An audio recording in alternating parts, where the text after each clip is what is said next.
Hi everybody, welcome to my channel. My name is Jordy and I'm here to do a general tarot card reading lesson for those of you who are interested in advancing your tarot card reading skills.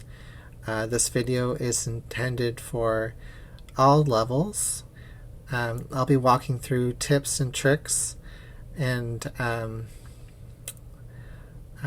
procedures on how to read a 10-card tarot spread using the Rider-Waite deck, which has traditional symbolism. With this video, you should gain something from it. I'm going to create a series of videos, so this is going to be the first one, where I will talk about the card meanings of all the four suits and the court cards, the major arcana. We will dive deep into those subjects, but I wanted to do an all-around, all-levels class on how to read the classic Celtic cross spread. Well, I've adapted it, so it is a classic spread, but I'll show you how I've kind of made it a little bit different for YouTube reading purposes and for my own personal readings that I do for clients. This is the card reading style that I use for clients as well. So, of course, it works differently when you're reading for another person individually, one-on-one, than it does work for doing a general reading here on YouTube or other social media platforms. But yeah, I'll encourage you, for one, to grab your own tarot deck, as well as a piece of paper and a pen.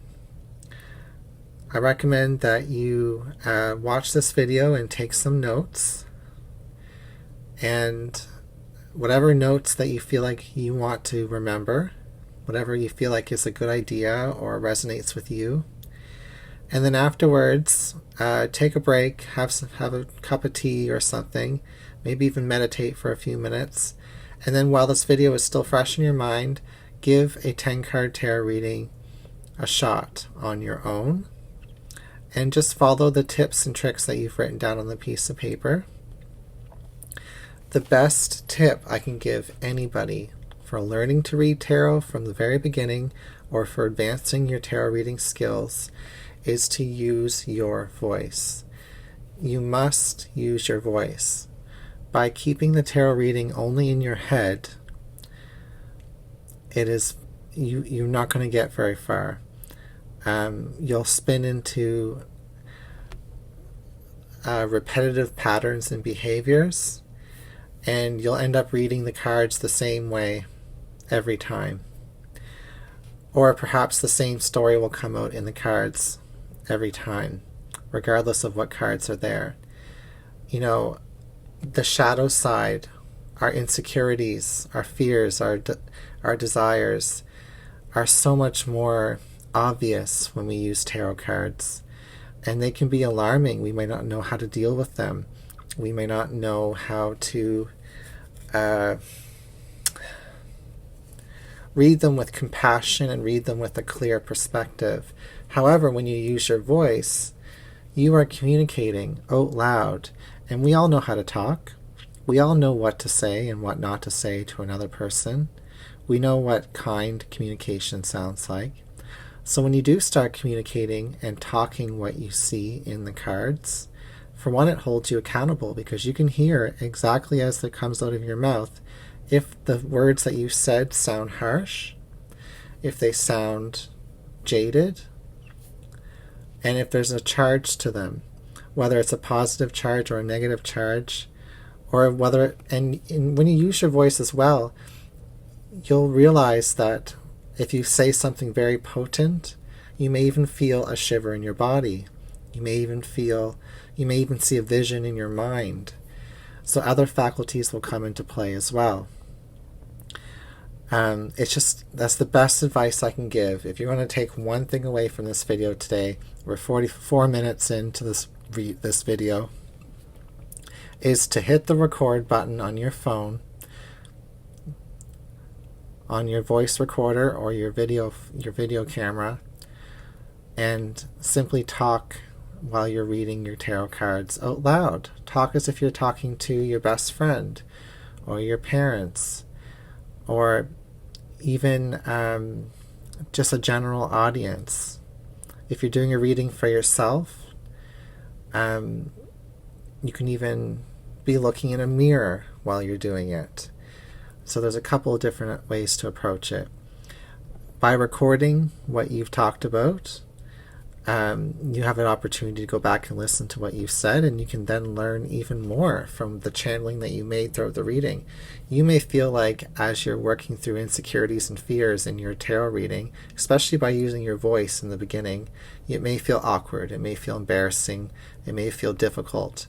But once you go back and listen to the recording, I guarantee you'll see and hear insights that you didn't even know were possible in the cards. You'll see how, when you have 10 cards out in front of you, for example, like, oh, I just said the word balance, and oh my gosh, there's 3 cards in this spread that have imagery of balance. That's how you know that you're channeling the cards properly, that you're doing true tarot reading. Now, there's all kinds of different tarot reading styles. Sometimes people look at a card, and some people look at a blank card and they can channel messages. Some people look at runes. Some people just connect to like what's inside of them. There's no right or wrong way to read tarot cards or to do a psychic reading in general. However, the tarot cards serve a purpose, and when you're channeling, you should be able to look at the cards while you're channeling. And every time you say something, especially as you get more comfortable with reading, you should be able to see which card you're channeling from, or which combination of cards mean what you're saying at that time. It's almost like playing an instrument. So that's my first tip I want to give you. Second tip is when you start a reading, set the intention by connecting to your spirit guides, angels, and ancestors. Ask whatever you believe in to protect your reading, to give you clear and divine insights, and to bless your tarot deck, to bless your tools. There's it's always good to start on a self-reflective and prayer-like beginning when you do a reading. The second tip I can give you when you first start a reading is also to start by getting your feet wet. So you can do this by a couple different ways. Today I'm going to show you how to use runes to get your feet wet. I typically pull 1, 2, or 3 runes and put them at the top of my spread. And just like I said, when you hit the record button, say it out loud, like the first rune we've got here. And you'll see me using a reference tool because I'm not ashamed to admit it. I'm not as good at runes. I don't have them memorized quite yet. And you may not have the tarot deck memorized, so it's okay to have your resources out and just take your time. This rune is called Awaz. It means turning point, confrontation, profound changes, and it even says death here, so transformation. It lends strength and provides a sense of purpose. So I'm feeling, out of all those words that I've said so far, that turning point seems to be the message that I'm getting from that.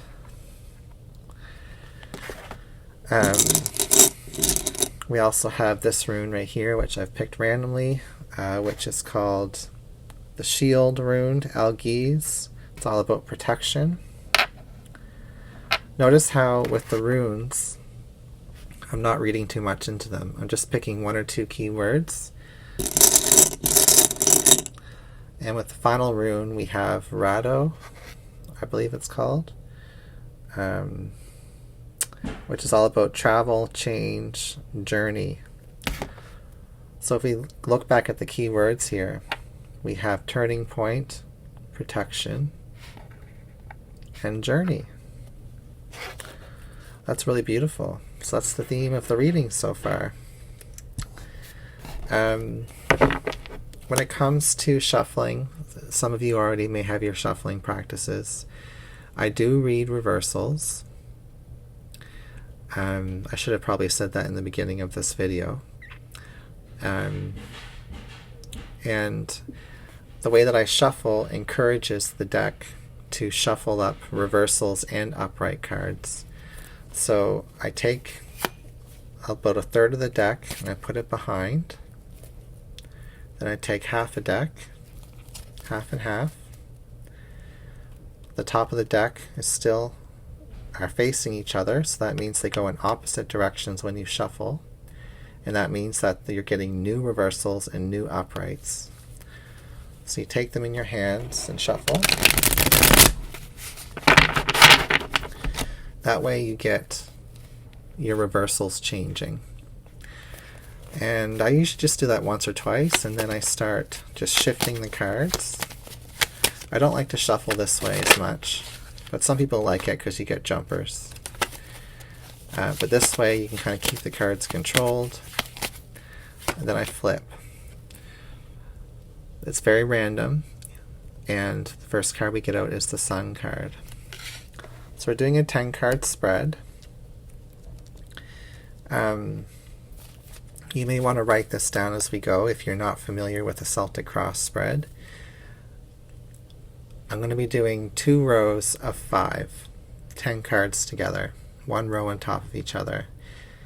This is a condensed Celtic cross spread. So that means I've condensed it into 2 rows, and there's lots of meaning and reasoning behind that. A traditional Celtic cross looks like a cross and has a line going down the side, which I find separates the cards too much and makes it harder to look at all the cards all at once, which might be helpful for some people so they can focus on one card at a time. However, I prefer a card reading style that allows you to see all the cards at once so you can see patterns as you're talking. So the first card represents, in the top left corner, the current moment. The second card represents what's influencing the current moment. The third card represents the central theme, what's at the heart of the matter. The fourth card in the Celtic cross is the foundation, or the recent past. The fifth card is the distant past. So you can see the current moment is focused on these 3 cards here, and then the past is focused on the top right. In the future, it's in the bottom left corner underneath the current moment, is the Tower card. Representing you is the Ten of Wands. That's the 7th card. And these next 4 cards are kind of like separate from the past, present, and future. They're just like additional perspectives in your situation. So we have the self, we have the surrounding energies, the other people involved, or the environment, so to speak. This is like you, a focus on you, and this is a focus on what's around you in the middle here. And then we have Justice here, representing the emotions, the fears, the desires. The outcome is the last card, the Two of Wands. What's interesting about the 3 cards here in the middle is that they represent the self, what's outside of the self around you, and what's within the self. So this is like a snapshot of how people perceive you, how you're perceiving yourself, the energy that you're moving within. This is the energy that's within you, that's on your mind, in your heart, in your emotions. This is the energy that's surrounding you, okay? The outcome and the future are on either side. They both are similar. The outcome, I like to say, is based off of the past. You know, our past determines our current moment, and the consequences of the past reap the fruits of the future. of the, reap the outcome, the karma, basically. So this is the outcome, the last card. But then we have the future over here, which I have underneath the present moment. Because in the present moment you can change things. With awareness of the present moment, the future can change. So oftentimes these two cards can be read together, the future and the outcome. And sometimes they can be in contrast with each other. Sometimes they can mean something similar. I like to say if the outcome looks a certain way, that the future is the potential of the outcome. But the outcome is how things are going to go without awareness or without any changes. If you don't change anything after the reading, after going into all the insights that you gain from the reading, it's like the outcome's going to happen that way. But perhaps with the reading, or perhaps with some of the energies you see in the spread, transforming and moving forward in the storyline, the future can change. So that's just a few things to think about. So we've set the spread. It may be overwhelming to see all these cards at once. A lot of people prefer to go one card at a time and to read them as they come out. I find that to be it's a good style of reading. I used to do it. I still do it sometimes. But I prefer to get most of the cards out before I start really reading them, because I want to see what pulls my attention first. And that's the best advice I can give you after you've laid the spread down. What's the most obvious thing that stands out to you first? It might be in the middle of the reading. It might be in the outcome or the future. The outcome or the future, I should say. It might be something really interesting right in the current moment. Or, wow, look at the past. There was a death card there. So it's very interesting. There's no really set rule on where you should start the reading. I feel like you should start where you feel most comfortable. So you may get used to starting at the past. You may get used to starting with the current moment. You may just jump ahead and look at the outcome and think, oh, if I understand the outcome in the future a little bit, then I can understand how we get there with the rest of the cards. Okay? So yeah, like I said at the beginning of this reading, I recommend you just write down whatever tips stand out to you. I'm throwing out a lot of them, so you're not going to be able to get them all. But this is supposed to be an experience, this video. And you can watch it over and over again if you want to. Now, we've started the reading. Let's backtrack by pulling some themes. After you put the spread down, maybe it's wise to check back into your theme. We have the theme of a turning point. We have the theme of protection. And we have the theme of journey. I'm just going to send a quick text message here.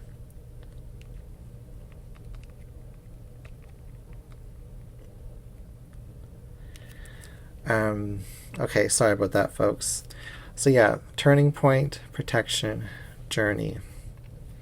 It's interesting that this says turning point. And then if you look in the past, you may know that the death card is an ending that brings new beginnings. It's a transformation card. It's major arcana, and oftentimes we're put into a direction we didn't anticipate, or a new direction that we were resisting without even much choice in the matter. Death is beyond our choice, for the most part. We don't know when it's coming. Now, the death card very rarely means death in a reading. Some people like to read it that way, but I would say like 99% of the time you want to read it as a transformation card. All these cards have sun, like brightness, light to them, and all of them have darkness as well. I encourage you to read your cards compassionately. Okay? Doesn't mean you have to be super positive all the time, But that's why we're speaking our readings out loud as we go. Because if you catch yourself saying something that you wouldn't say to a person face to face, then that's perhaps not the best way to channel that message. Okay. So I'm going to start with the past. We have this turning point. We have the Death card reversed. It's a reversal, and we have quite a few reversals in this reading. In fact, if we take a look at all of the cards, the only card that's upright is the Three of Pentacles. So when you see a lot of reversals, more than you have upright cards, I would say that represents an inactivity or a weakness, perhaps something that hasn't happened yet or is happening behind the scenes. It's not direct, it's not potent, it's not front and center. You know, I would say the strongest energy in this reading today is the Three of Pentacles. It's the only card that's upright. Even though we've got heavy hitters like the Death card, the Sun card, the Magician, the Tower, the Justice card, they're all major arcana. You know, the card that has the most weight to it is the upright card. So that's the Three of Pentacles. If you had multiple upright cards, you would then default to look at the major arcana as being the most important energy in the reading. Or the aces. You know, if you see people cards like the court cards, they also hold a lot of weight. The minor arcana are minor. And from numbers 1 to 10, they have more power and more weight to them towards number 10 than they do in number 1. Number 1's more about potential and about beginnings, and in the first few numbers are about getting things started. And then the last few numbers are about completing things and having a lot of something, and like the more advanced level of that suit, the more complicated energies, more complex, I should say. So yeah, we've looked at the runes, you know, we've looked at putting all the cards down. We noticed that there's only one upright card, and we started by reading the past because we have a turning point rune, and we know that the Death card is also kind of a turning point. So I would recommend continually reading with the past. We have the Ace of Wands reversed in the recent past. It's almost as if in the past with the Death card reversed, you know, a difficulty with transformation, something that didn't quite finish or complete, something that's been delayed, and that could be the Ace. You know, the Death card is final when it's upright. It means something is ended, something's over, something is transformed. It's when the peace happens, it's when the new results start to bud. But we're seeing that the Ace, which is the new results, is reversed. So the new beginning that's promised after the ending hasn't started yet, so that's telling me that something's not quite ended. And that's a very traditional interpretation of the Death card reversed. So we know here in the past something hasn't ended.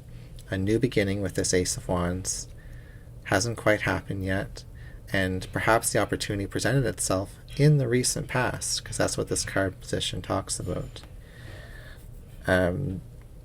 If we move towards the current moment, now that we know a little bit about the past, we see this Three of Pentacles.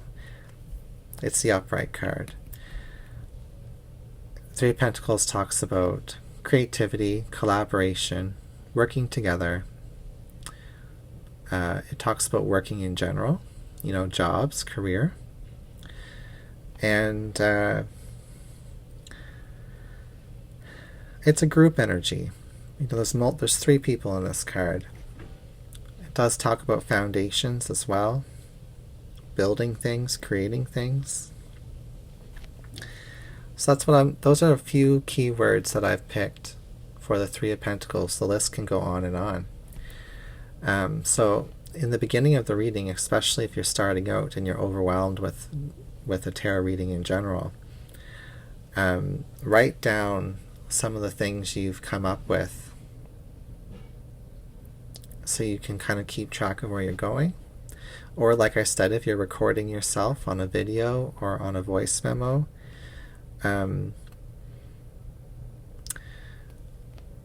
just know that it's a flow.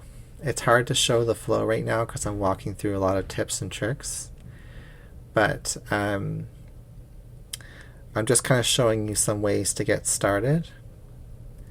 And then as you start flowing and moving through different cards, it's good to move through all of them once in whatever direction you want to head in. And then you start going back and forth to different cards that jump out at you as you're talking. You may realize you will have more to say about this Death card later on. Then you may realize it has something in common with the Tower card in the future. You know, the sun rises in the morning and sets in the evening. It has an expiration date. You know, daytime doesn't last 24 hours.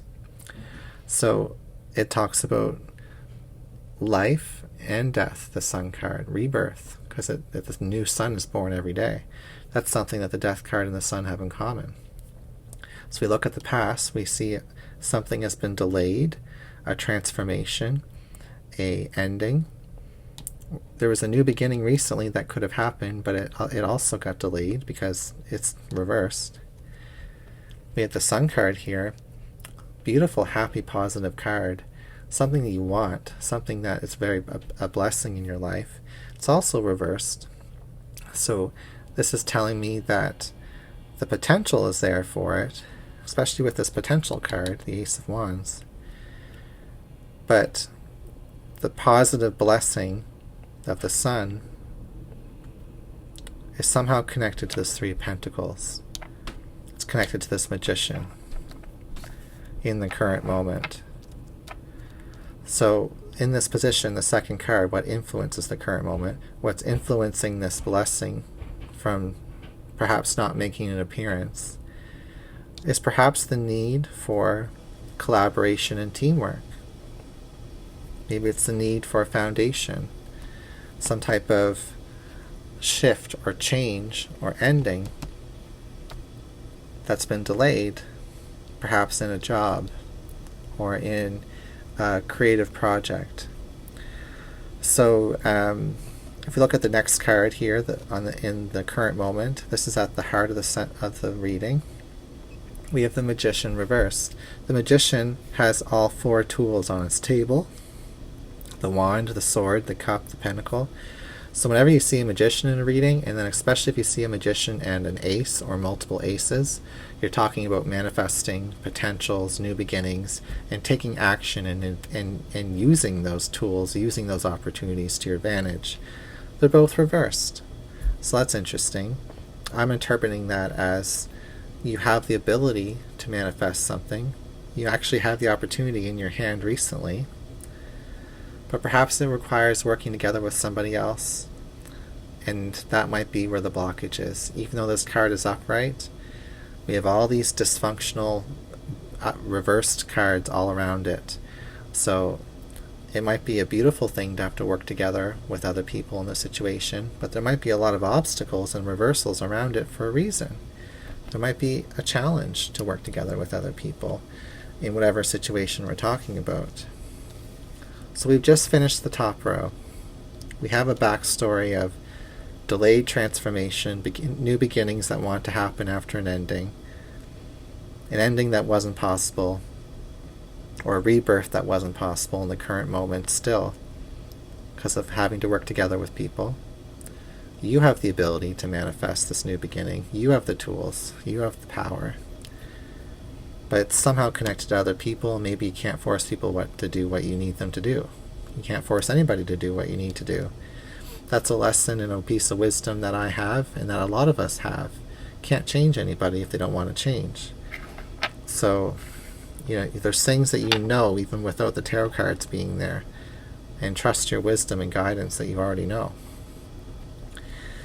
So let's just recap the runes. The runes talk about a turning point, protection, and journey. Journey tells me that you're going to move through this energy regardless, and The turning point tells me that there is a turning point happening here. This will change. The protection rune is telling me that whatever is supposed to happen in this situation will happen. Now let's look towards the bottom row. We can start anywhere we want. I'm going to start with the Tower card. It's, how do you ignore a Tower card? It's the most dramatic card in the deck. Where this is the most positive card in the deck, this is probably the most powerful card. But this is the most destructive. This is the most potentially negative card in the deck. The Tower card is when people, if you look at the card itself, lightning striking the tower, it's on fire, it's blowing up, it's burning. Someone's crown is being toppled off the tower, and people are jumping out to save their lives and falling to their death. This is a very powerful, potent card. If I've learned one lesson as a tarot reader over the years, is never to sugarcoat or underestimate a tower moment. Sometimes they're positive tower moments. I understand that, and I do see that in readings, and I do try to look for those positive tower moment energies. But then I do a personal reading for somebody. They get a tower moment, they get a tower card in the reading. I start talking about it in a little light, sugary way, and then they start opening up and telling me that some kind of crazy, traumatic thing has happened to them, or a very sudden change has just happened in their life, or something blew up in their life. And it just shows me time and time again that the Tower card has struck again. It's always lightning striking something in some way. So it's a powerful moment. It's a Scorpio card, which is all about power as well. It's a Pluto card, which is all about intense transformation. So I would always say never underestimate a Tower card. But you look at what cards are surrounding it, and that's how you know. I mean, a Tower card doesn't tell you too much, except for that there's sudden change and that there's something being destroyed, and that there might be divine intervention and, to be cautious. But then we look at the sun above it. In the current moment, we have a blessing. We have something beautiful trying to come up over the horizon. And in the future, we have a reversed Tower moment. Typically, when the Tower card is reversed, it's weaker, it's less potent, it's in the background, like I was saying about reversals. It's not as strong as the Three of Pentacles. So I'm going to say where we talked about foundations with the Three of Pentacles, another key word that we got in the beginning of the reading, that this card also has to do with foundations, and it's a shaky foundation. It's one that's being struck by lightning. So it's telling me that whatever group situation we have here, in the future, it's getting more unstable. Okay? Long story short, with the Tower card moment, it looks so far like it's talking about an unstable future. It's in the future position. And if we look at why it's unstable, right next to it we have you. The card that represents you is the Ten of Wands reversed. So Ten of Wands is a heavy burden, not being able to do something much longer, a lot of responsibility. And another couple key words would be a lot of weight, heaviness, and accumulation, but it's reversed. And we look at the card above it, the Three of Pentacles, the most powerful card in the reading. We're talking about group dynamics. And then we're looking at a card that represents you, where you're holding all this weight, all this responsibility, and then the card's reversed. Looks like perhaps with the Tower card being an unshaky and stable card, that you're about to drop that weight, that you're about to give up on a group dynamic perhaps, because you can't do it all on your own.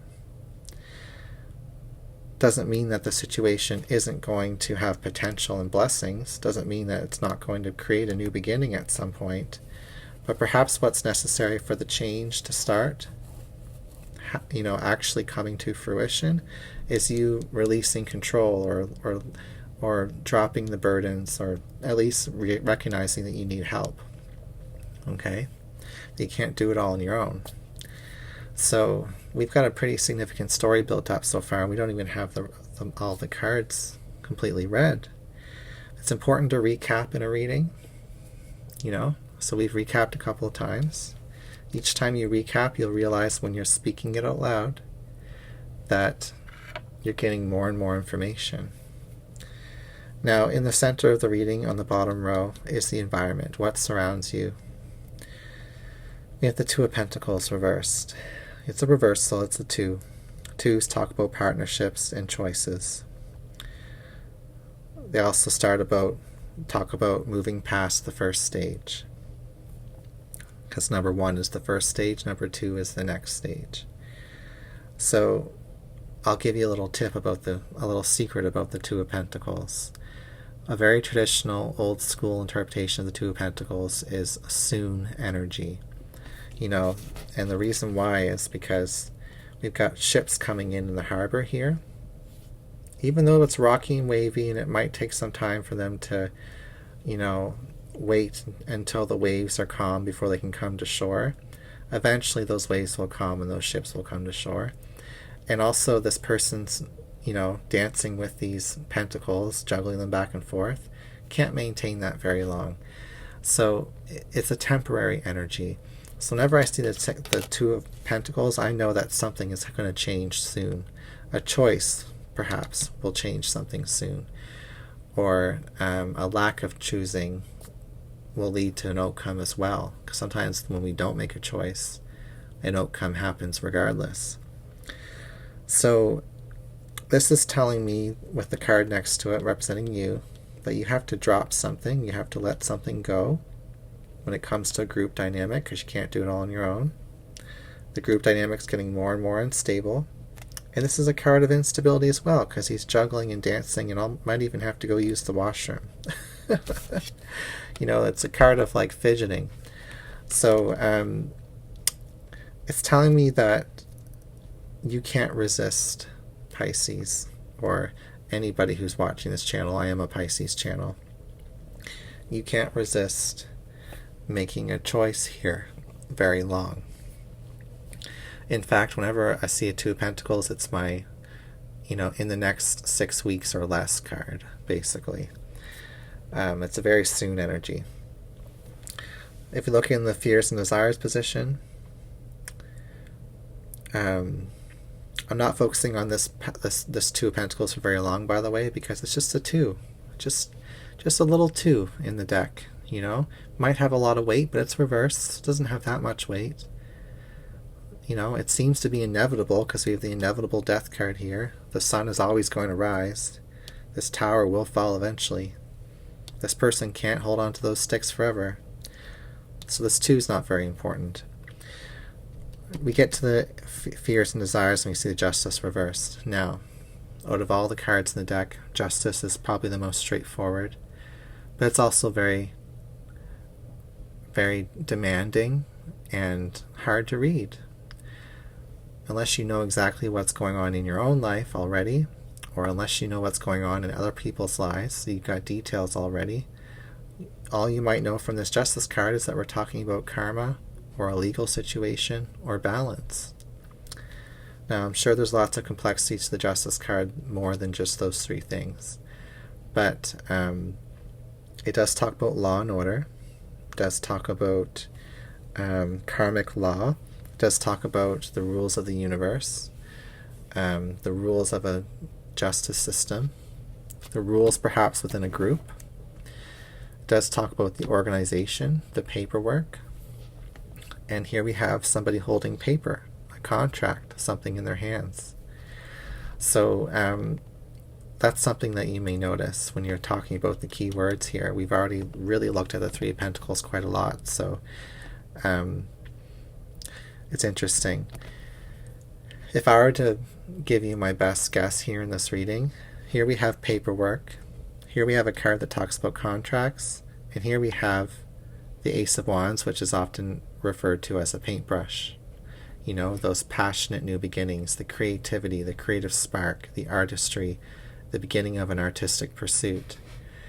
And my computer does these thumbs up and thumbs down emoji things. Anyway, so if we see these 3 cards that kind of talk about paperwork, contracts, and then an actual pen or paintbrush, to me that's talking about whatever group situation that's been stalling and hasn't come to a completion yet, where there's a new beginning that has to happen, and there's a lot of blessings that come from the new beginning, where we have a group dynamic that's unstable right now. You can't keep doing it on your own, and soon you're going to have to stop doing your part anyway. This is telling me that there's pressure to sign paperwork or to review a contract or even end a contract. And it affects other people because that Three of Pentacles. So that's interesting. The last card here is a beautiful card, the Two of Wands. Talks about the world at large, how our choices and decisions, because it's the two, and how our partnerships, which is also an energy of two, affect the world. How we can network. It's a networking energy because you see that globe there. It's also about focusing on one thing while perhaps not focusing on another thing as much. Prioritizing, basically. And the Two of Pentacles does talk about prioritizing as well. Because you have to, focus on what is immediately needing your attention, juggling this pentacle or juggling that pentacle. So, knowing these things about the Two of Wands, it is reversed. So it's telling me that either a partnership or a choice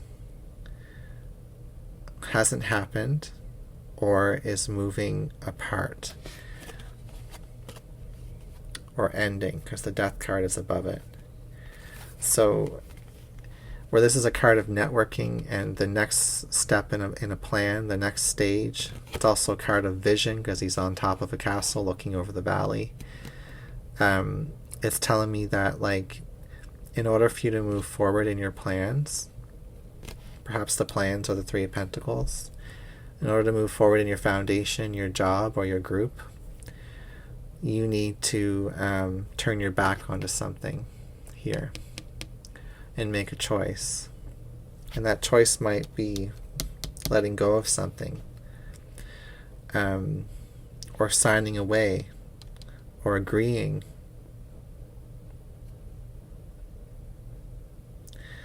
Putting something to paper so that you can move forward. Another beautiful interpretation of the Two of Wands, which I rely on quite often, is that it's a crossroads energy because it's a choice. We had that turning point here with the beginning of the reading. So that's interesting.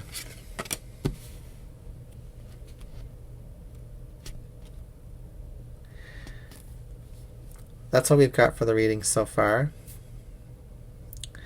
Usually at this point, if you're doing it for a personal reading for an audience, you may want to bring in oracle cards because you've already gone through all the cards at least once. Or you may want to clarify specific cards by pulling additional tarot cards. Maybe pull one card for each of the positions and keep building upon what you've talked about.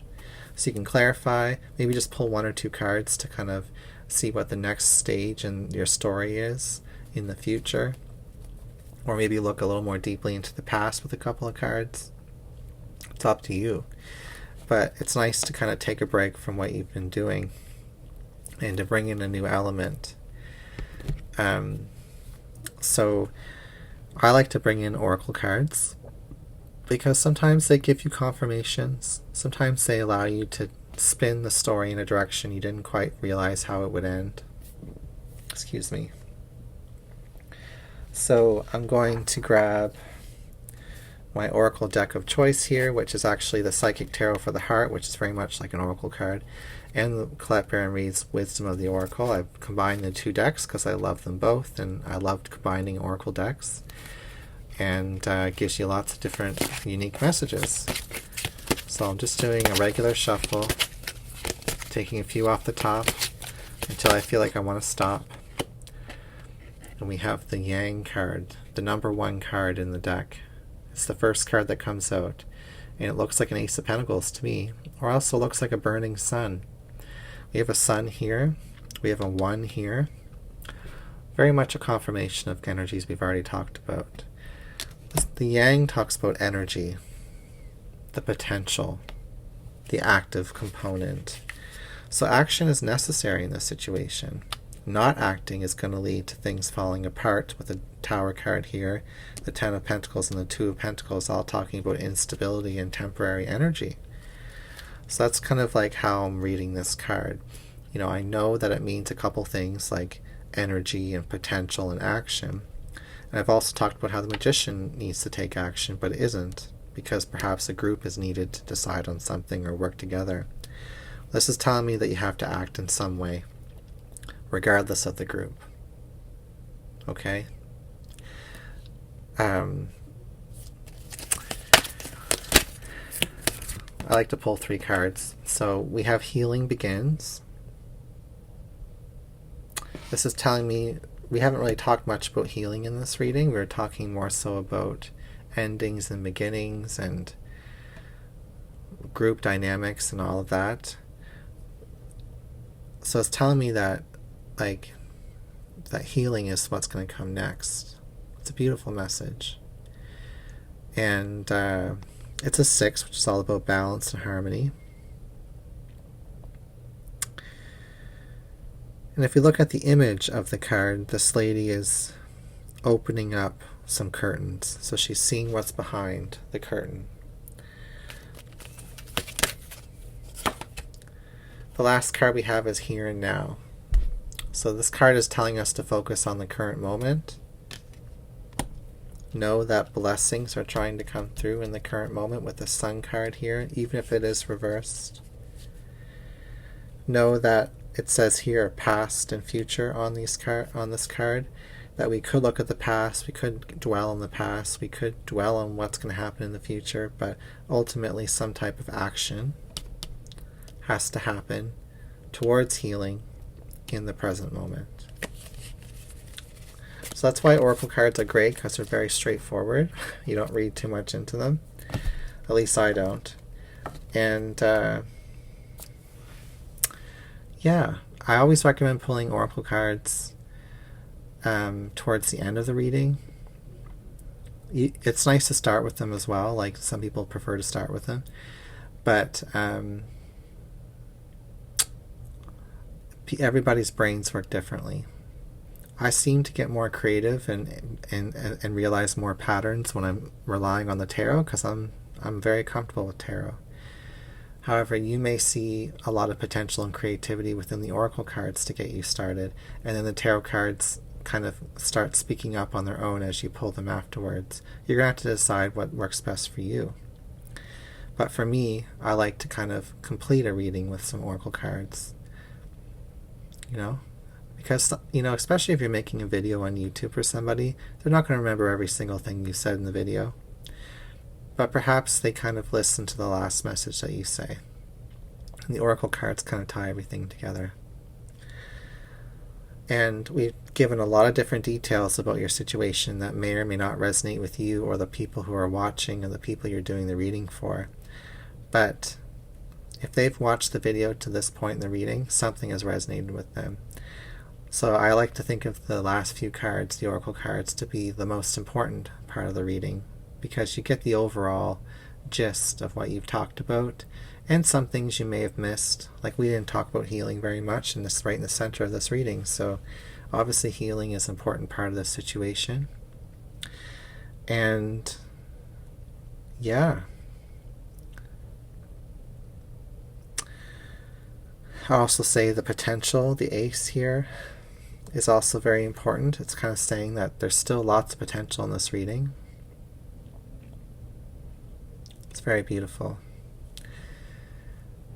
Okay, and where we did talk about decisions twice with those 2 twos, and then we have this present moment, here and now card, I think it's kind of encouraging you to make a decision and take action.